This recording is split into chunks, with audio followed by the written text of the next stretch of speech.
Le loup et les trois porcelettes. Conte écologique.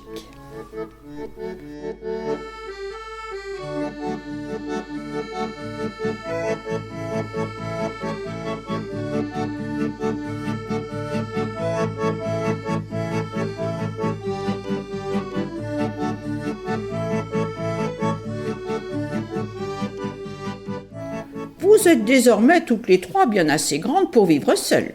C'est l'été et il est temps que vous alliez construire chacune votre maison. C'est ainsi que Maman Cochon a parlé un jour à ses trois filles, Pamela, Sonia et Zazie. Vous irez bâtir vos maisons les unes à côté des autres sur notre petit pré situé à l'orée de la forêt. Afin qu'il n'y ait pas d'histoire entre vous, je veux que vos trois habitations offrent exactement le même espace intérieur. Mais vous pouvez les construire comme bon vous semble. Voici un lingot d'or pour chacune, afin d'acheter les matériaux nécessaires. Lorsque vous aurez fini vos chantiers, il vous faudra couper du bois pour vous chauffer cet hiver. Ah, j'allais oublier deux choses très importantes. Premièrement, construisez des maisons assez solides pour résister aux loups. Je ne veux pas avoir de parois si légères qu'ils puissent les détruire rien qu'en soufflant dessus.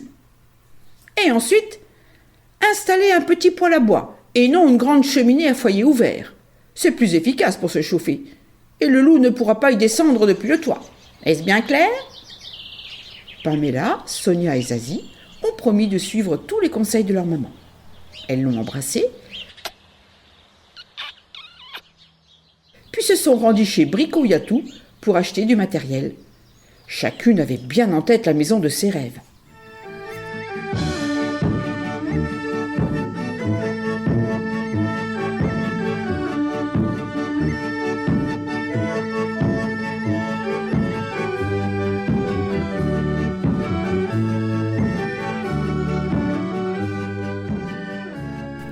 Cinq mois ont passé et l'hiver est déjà en place.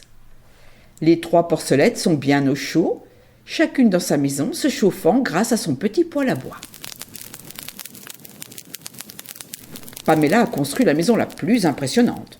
Un vrai petit château, avec une tour et un toit à 8 faces. Elle a préféré investir son lingot d'or dans ce qui se voit. Mais pour s'offrir une maison plus belle que celle de ses sœurs, elle a dû se contenter des matériaux les moins chers. Les murs et le toit ont seulement l'épaisseur d'une main. Et les fenêtres ne comportent qu'un seul mince vitrage.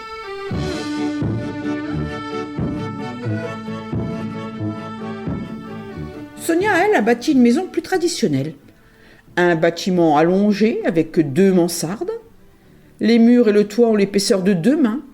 Et les fenêtres ont un double vitrage. Chez Brico Yatou, il y en avait des plus chers, mais à quoi bon ? Sonia a préféré se payer des carrelages luxueux pour sa cuisine et sa salle de bain.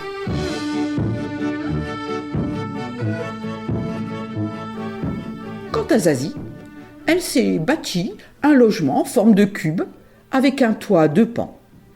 De l'extérieur, on dirait que sa maison est plus petite, mais il y a exactement le même espace habitable que chez ses sœurs, comme l'a exigé maman. Et comme une maison en forme de cube demande moins de surface de toit et de murs, Zazie a pu s'offrir des parois bien mieux isolées que chez ses sœurs. Elles ont l'épaisseur de 3 mains. De plus, Zazie a installé partout des fenêtres à triple vitrage, ce qui se fait de mieux. Mais assez parlé de construction.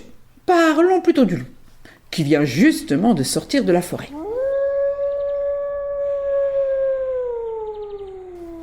Puisqu'il est loin d'être idiot, il n'essaye pas de souffler pour faire tomber les maisons des trois porcelettes. Il est venu directement avec son échelle, et aussi avec un sac rempli de vieux chiffons. Tour à tour, il grimpe sur chaque maison et bouche la petite cheminée avec les chiffons. Comme la fumée ne peut plus sortir, les porcelettes sont obligées d'éteindre leur feu pour ne pas mourir asphyxiées par leurs poils qui commencent à fumer de toutes parts. Le loup est patient, d'autant que son épaisse fourrure le protège de la bise glaciale. Il attend donc que les porcelettes aient si froid qu'elles soient obligées de sortir pour déboucher leur cheminée et refaire du feu.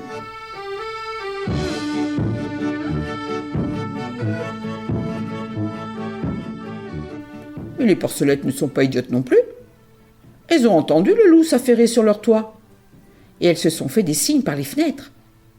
Elles ont toutes trois bien compris qu'il ne fallait surtout pas sortir, au risque d'être mangées. Pamela a froid. Depuis 4 heures que son feu est éteint, elle n'en peut plus de grelotter. Son petit château a des murs, un toit et des fenêtres tellement minces que la chaleur s'échappe très vite. Sentant qu'elle va geler sur place, elle saute par la fenêtre et va se réfugier chez Sonia qui l'attendait. « Ah, ce qu'il fait bon chez toi !» dit-elle en tremblotant. « Chez moi, la température est tombée très rapidement. D'ailleurs, depuis 2 semaines que le froid est arrivé, je passe mon temps à remettre des bûches dans mon poêle. J'ai déjà brûlé la moitié de ma réserve de bois pour l'hiver. »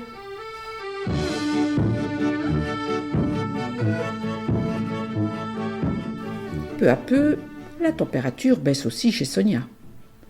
Les 2 sœurs se serrent l'une contre l'autre, emmitouflées dans une grande couverture en laine.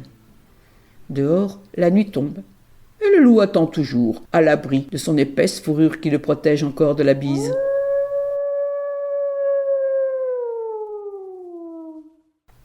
Au petit matin, Pamela et Sonia sont si frigorifiées qu'elles décident de se réfugier chez Zazie, qui semble avoir moins froid qu'elles. En quelques secondes, elles sautent par la fenêtre et courent s'installer dans la maison en forme de cube. « Incroyable !»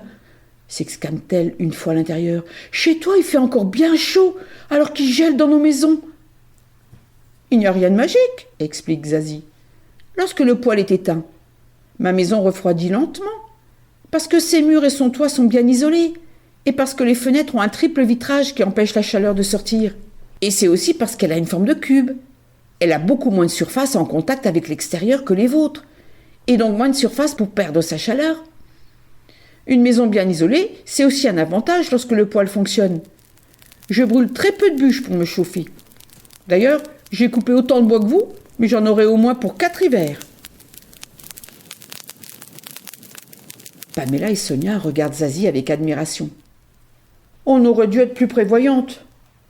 On s'excuse de venir prendre ta chaleur. » Zazie éclate de rire.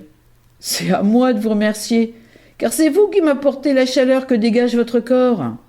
À 3, nous aurons beaucoup plus chaud que si je reste seule.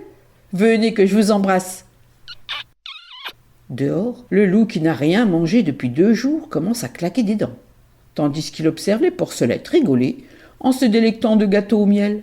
Il grommelle. Je n'aime vraiment pas la fin de cette histoire.